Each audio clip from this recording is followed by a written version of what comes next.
ঢাকাই চলচ্চিত্রের জনপ্রিয় অভিনেত্রী নুসরাত ফারিয়া সম্প্রতি দেশত্যাগের সময় বিমানবন্দর থেকে গ্রেপ্তার হন, যা দেশের বিনোদন অঙ্গনে এক ধরনের আলোড়ন তৈরি করেছে। জানা গেছে, রবিবার দুপুরে থাইল্যান্ডের উদ্দেশ্যে দেশ ছাড়তে গিয়ে তিনি হজরত শাহজালাল আন্তর্জাতিক বিমানবন্দরে ইমিগ্রেশন পুলিশের হাতে আটক হন। পরে তাকে একটি হত্যা চেষ্টার মামলায় গ্রেপ্তার দেখিয়ে আদালতে তোলা হয়। আদালত তাকে কারাগারে পাঠানোর নির্দেশ দেন।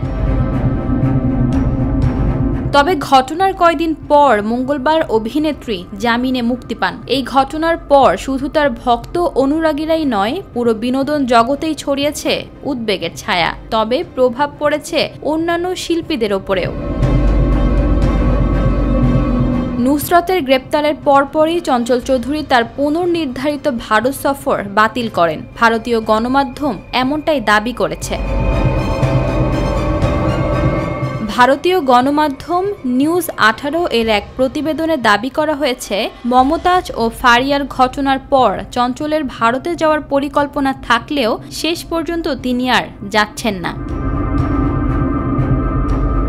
রবিবার কলকাতার একটি অ্যাওয়ার্ড অনুষ্ঠানে অংশগ্রহণ করতে ভারত যাওয়ার কথা ছিল তার, তবে তিনি যাচ্ছেন না বলেই দাবি করা হয়। গ্রেপ্তার আতঙ্কে আছেন চঞ্চল, এমনকি অপু বিশ্বাস ও জ্যোতিকা জ্যোতিসহ অনেক শিল্পী এখন গ্রেপ্তার আতঙ্কে, এমনটাই দাবি করা হয় সেই প্রতিবেদনে।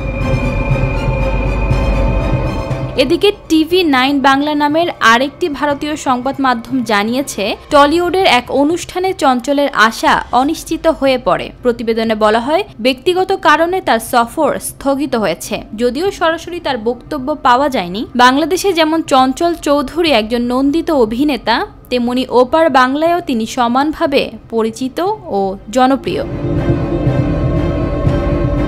এখন শিল্পীদের এই আতঙ্ক, প্রস্থানের সিদ্ধান্ত ও অনিশ্চয়তা যেন বিনোদন অঙ্গনে চিরচেনা পরিবেশের এক নতুন প্রশ্নচিহ্ন এঁকে দিয়েছে। ঈশিতা রহমান, নিরপেক্ষ, নিউজ ডেস্ক।